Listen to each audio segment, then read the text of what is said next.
Hello, everybody. Welcome to tonight's edition of From the Boardroom to the Locker Room. Nice to have you along with us, and nice to welcome back to our program Pete Visma. Pete, winner of last year's Comrades Marathon, back on the program this evening. Pete, thank you so much for your time and welcome to the program again. Yeah, thank you. Happy to be here. Lovely to have you with us. So let's just catch up. What's been going on? The last time we spoke, you were going back. There was some good sponsorship opportunities for you.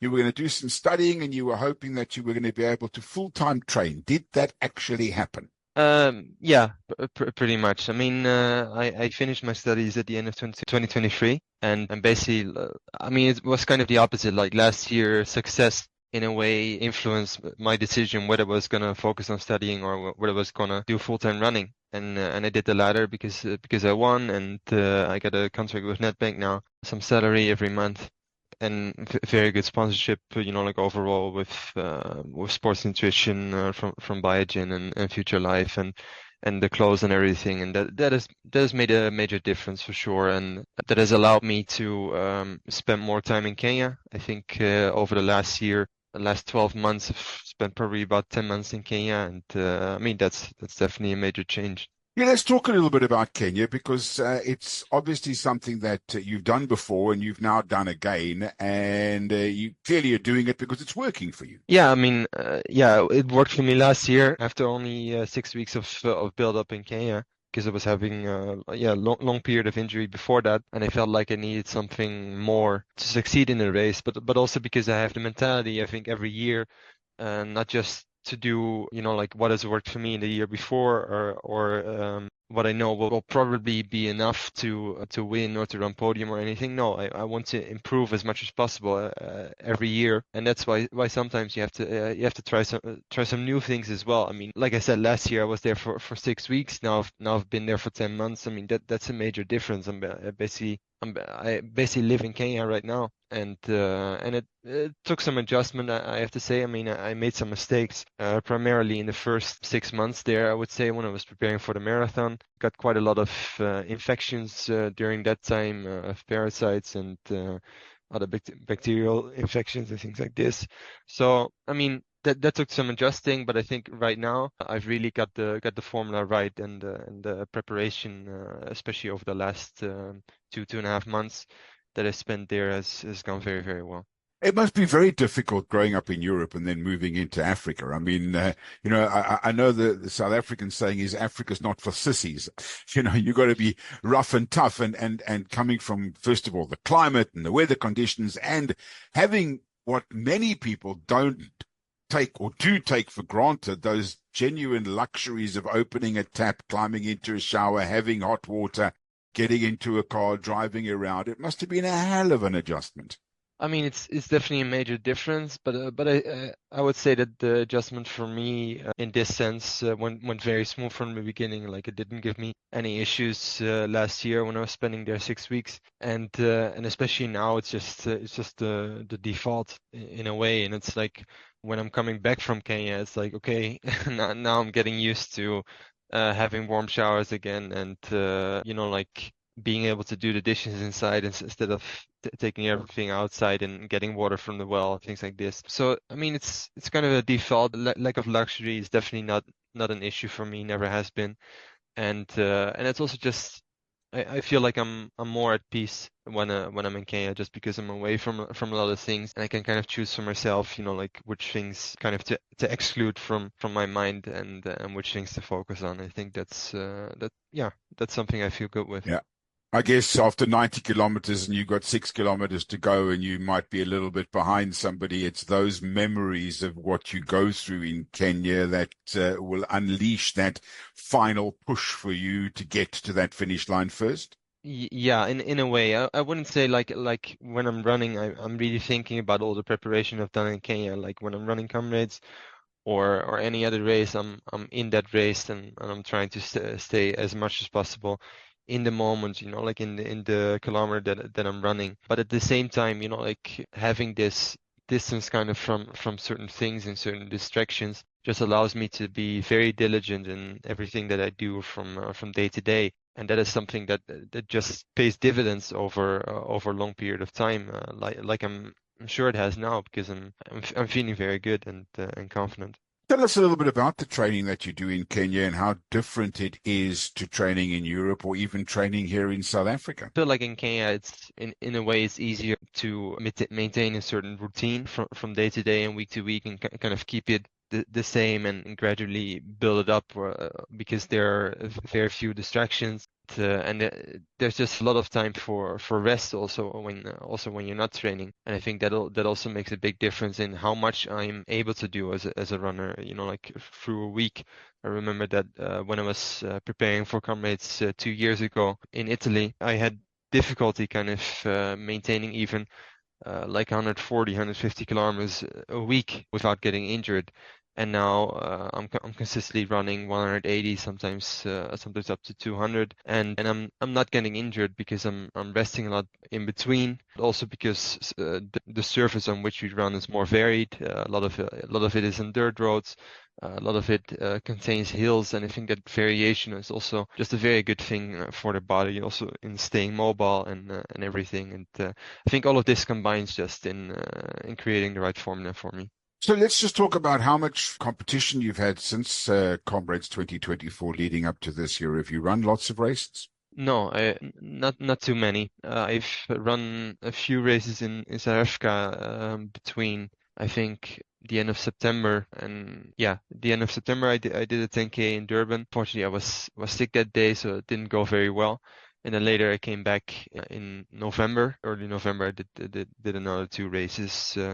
I ran the half of the half marathon of in Soweto first, in which I didn't finish, also because I was having some issues, and then later, 2 weeks later, I ran a 10K in Joburg, and all of those races did not go according to plan, and that basically links into what I was telling about before. Like I made some mistakes during that time, got some infections, and actually only after I came back from that last race in South Africa, in the second half of November, I found out that I had been carrying around like this very big parasitic infection for a long period of time, and that Wow.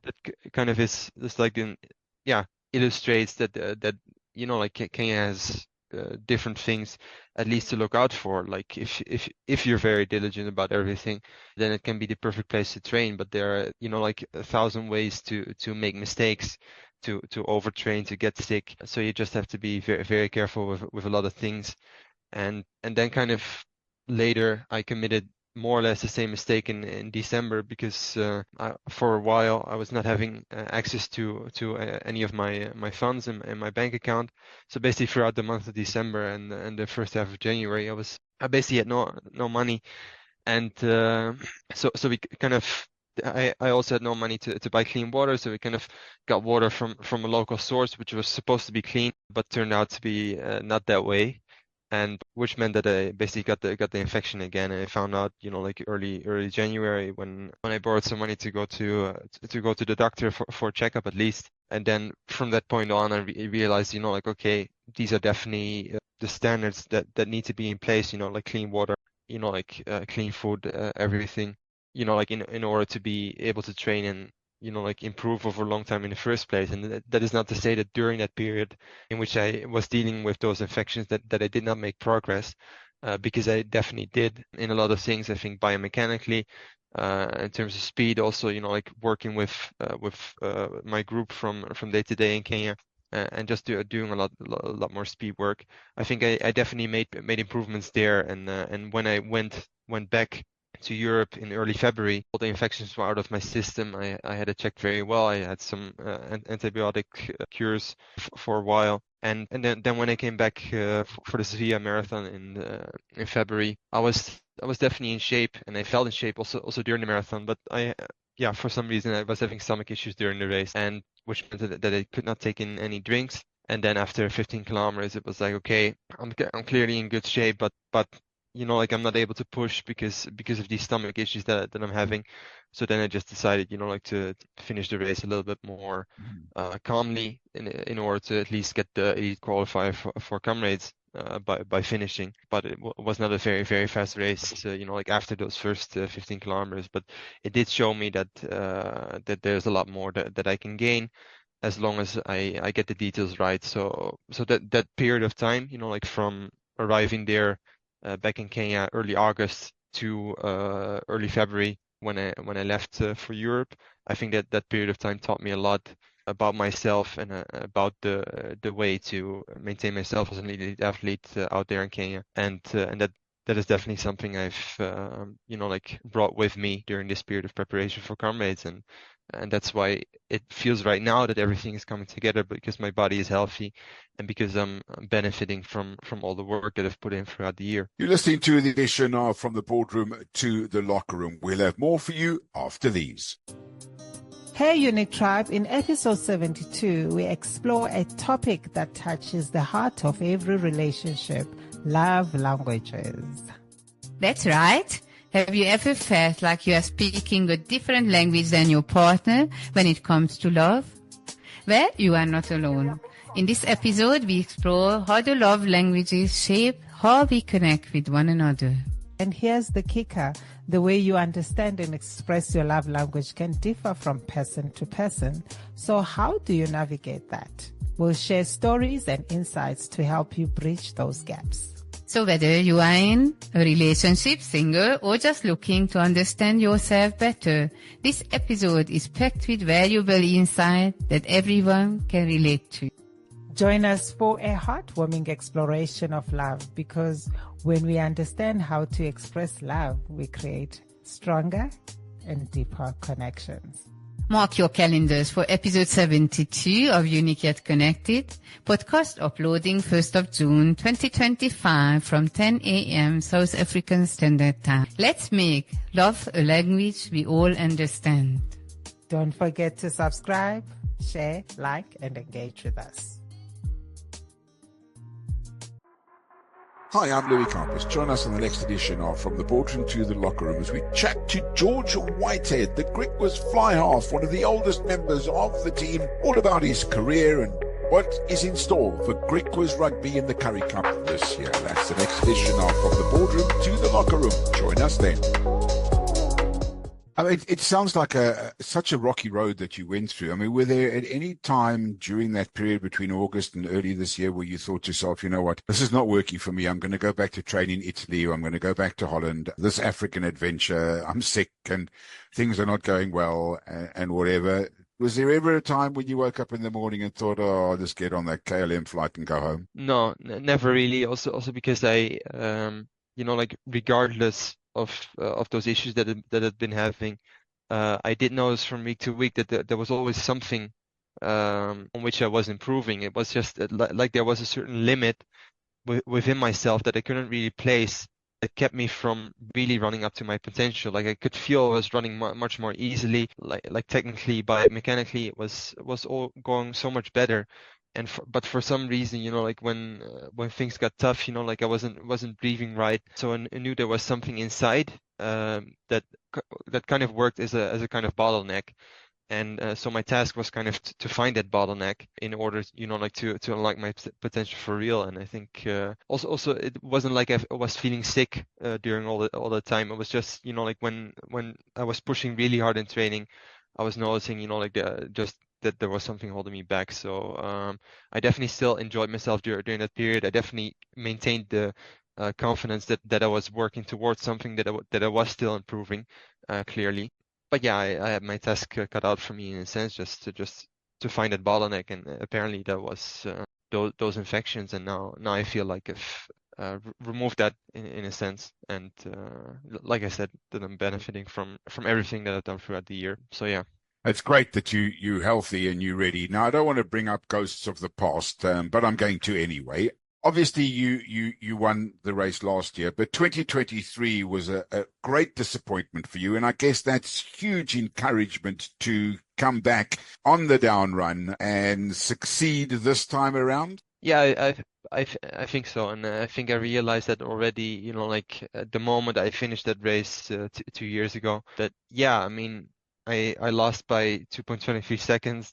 That's definitely disappointing, but that was something that was keeping me hungry for to come back for the next year to improve again, just by not like getting everything you want on the first try. And so yeah, I mean there were a lot of factors why I didn't succeed in that 2 years ago. I would say right now I'm in a lot better shape. I know what to expect from comrades. 2 years ago, I didn't know at all.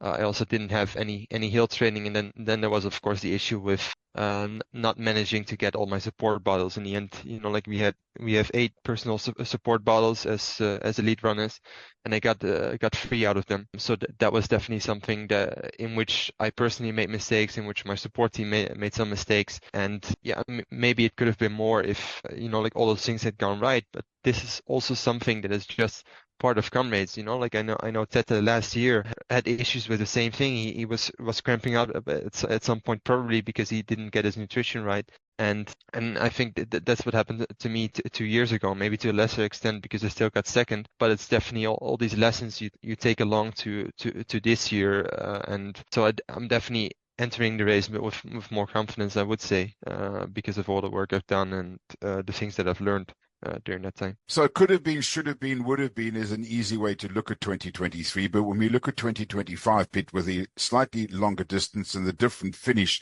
those 20 odd seconds in 2023 could have been so different if the route was the same this year. Have you seen the new route? Do you know the finish this time? No, no, I haven't seen the finish, but I know that we're for the first time in a very long time that we're finishing on the street and not in the stadium.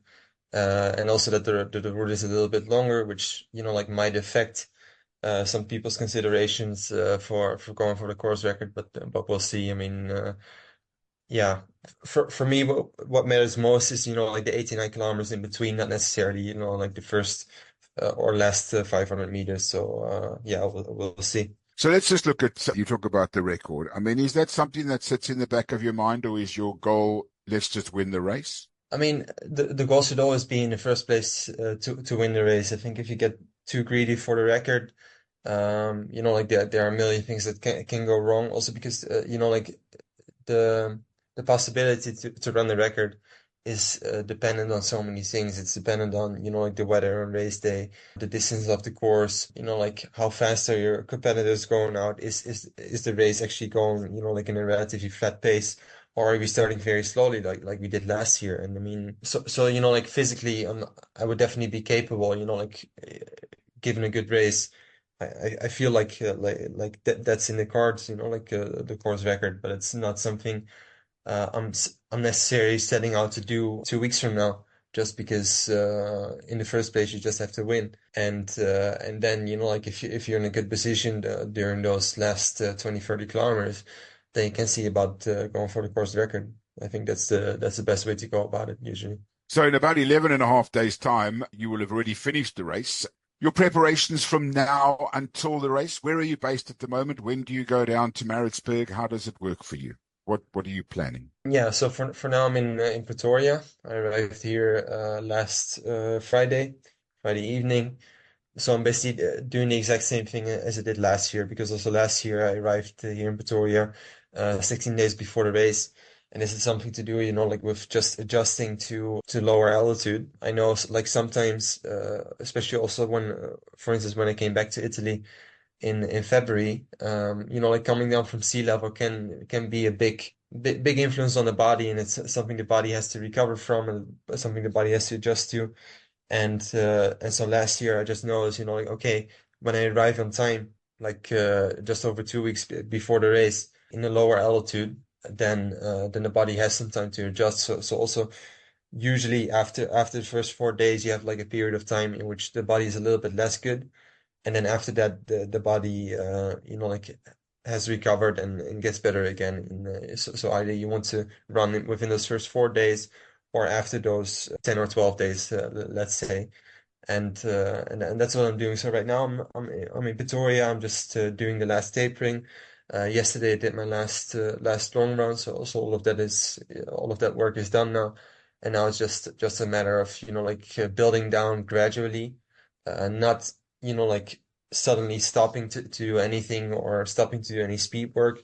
I mean, this never works because the body still needs to stay, like ready for the race. But at the same time, like you're trying to get some additional recovery in, so that you're just starting fresh on race day, even after all of the work that I've done in the last couple of months, which has been a lot, of course. So you kind of have these double objectives in this last period, but But I think I worked it out quite well last year, so I'm just sticking as much as possible to what worked for me back then.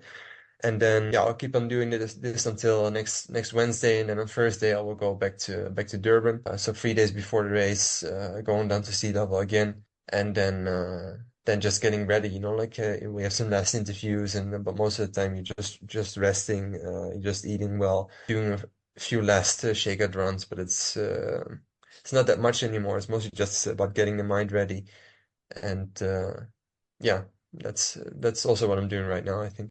And you're in a very, very strong Nedbank Running Club team for the comrades, defending down run champion Tete Tijana and a whole lot of other guys. I guess that you'll be hoping that you're better than your own teammates come the down run in, 12 days' time? I mean, yes, yeah, it's always like this. We definitely have a very strong team. I know that Tete and Edward and Johannes and some of the other guys have been training very hard in Dalston, same way that I have been doing in Kenya.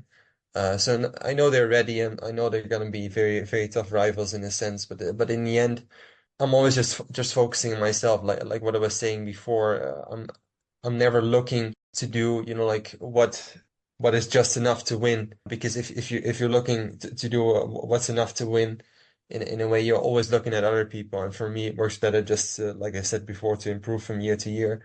So right now, I'm not focusing on what those guys are going to do or might be able to do. No, I'm just looking to be the best version of myself on race day, and I think that's what I've been doing for the last year in a sense. So yeah, I think mentally I'm ready, physically I'm ready. So now it's just about not making any mistakes in these last few days, not getting sick, getting enough rest, and then I'm sure I'm ready next week. Pete, congratulations on last year's win. Good luck for this year. We look forward to watching you on the road. And thank you so much, as always, for your time on From the Boardroom to the Locker Room. Thanks for chatting to us tonight. Yeah, thank you very much. It was a pleasure. That is tonight's edition of From the Boardroom to the Locker Room, the Comrades Marathon coming up in 12 days' time. Obviously, we will be bringing you up to date with it and previewing it as we get closer to the event. That's tonight's show. As always, be nice to each other. Until next time, bye for now.